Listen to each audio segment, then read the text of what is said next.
Assalamualaikum warahmatullahi wabarakatuh.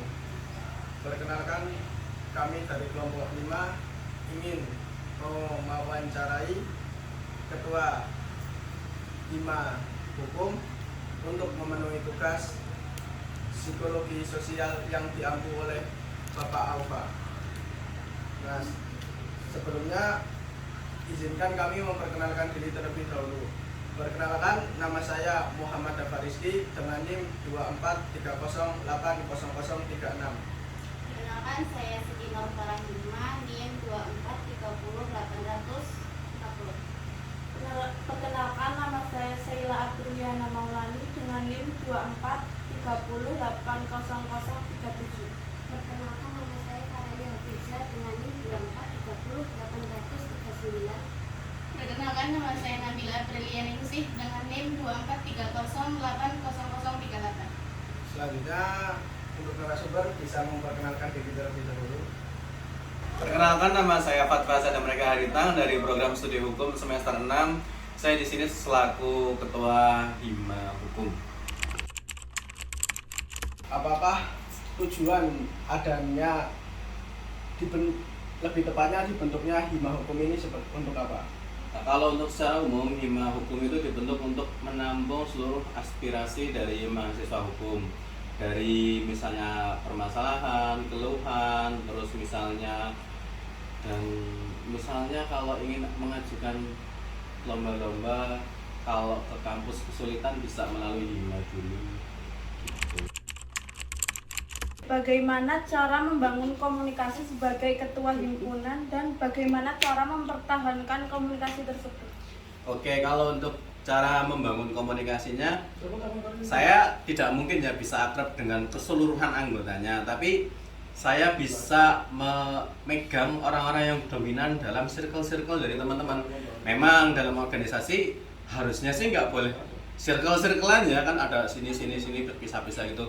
Tapi realitanya kan pasti ada kayak gitu. Nah, karena ada circle-circlean kayak gitu, kita cukup pegang orang-orang yang dominan supaya dia juga bisa menginfokan nih ke teman-temannya gitu. Kalau misalnya tadi nih ada sempat obrolan kalau ada orang yang individualisme atau individualistik misalnya gitu ya, itu karena dia individual, karena cuma satu atau berapa kan bisa kita pegang langsung, malah lebih enak gitu kan, ngobrolnya bisa lebih intens gitu. Enggak mengalami konflik di dalam himpunan? Kalau iya, biasanya diselesaikan gimana? Oke, kalau konflik di internal ya, konflik di internal itu beberapa kali pernah terjadi. Misalnya kayak satu, kurangnya komunikasi. Terus yang selanjutnya karena misalnya gini, ada acara nih, terus ketupatnya dia jalan sendiri. Terus dari divisi-divisi yang lain tuh kayak perkap, divisi humas dan lainnya itu kayak kurang diberdayakan, dan dia di akhir, di evaluasi akhir dia tuh kayak ngerasa capek sendiri gitu, kayak dia kerja sendiri. Padahal setelah itu kita pernah eval, kalau jadi ketupat itu mengkoordinasi aja, kan ada divisi-divisi yang lain tuh buat ngerjain itu semua, buat bantu ngerjain di acara tersebut gitu. Nah, untuk cara penyelesaiannya, kita itu biasanya kan setelah ada acara kan pasti ada evaluasi. Nah, tapi itu kebanyakan ketika nih salah satu orang nih jadi ketupat, pasti kejadiannya kayak gitu lagi. Misalnya kalau dia jadi ketupat, dia kayak pusing sendiri menanggung semuanya. Padahal kita setelah eval selalu diingatkan, Mas, Mbak, kalau jadi ketupat kamu tuh punya divisi-divisi ya, jadi berdayakan teman-temanmu gitu, jangan kerja sendiri. Tapi ya kita masih perbaiki lagi lah ke depannya. Awalnya gimana sih bisa terbentuknya Hima Hukum? Terus gimana proses memilih ketua, sekum, bendum, sama kepengurusan yang lainnya? Oke, terbentuknya Hima Hukum ya sesuai dengan tujuan awal tadi kan. Hima Hukum itu tujuannya untuk menampung aspirasi seluruh mahasiswa hukum. Nah, dari sana itu kita membentuk himpunan mahasiswa hukum. Nah, dalam himpunan mahasiswa hukum sendiri itu ada beberapa divisi. Yang pertama divisi minat bakat. itu menyesuaikan minat bakat teman-teman dari mahasiswa hukum.